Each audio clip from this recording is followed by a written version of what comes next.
El bàdminton és l'esport de raqueta amb la velocitat més alta. El rècord de velocitat d'un volant, que és com s'anomena l'objecte que va de raqueta a raqueta, el va aconseguir el jugador Mats Pieler Kolding a 426 km per hora.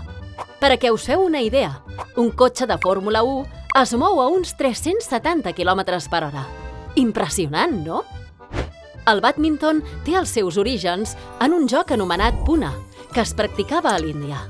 Com que aquest país estava ocupat per l'exèrcit britànic, uns militars el van donar a conèixer a Anglaterra l'any 1873.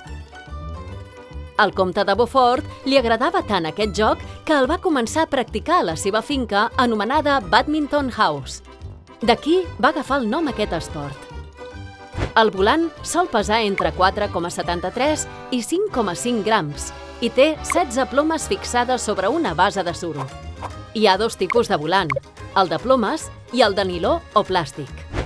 Amb aquest esport practicareu molt la llengua anglesa, ja que conté moltes paraules d'origen anglès. Lob, smash, drive, clear, drop... Us animeu a provar?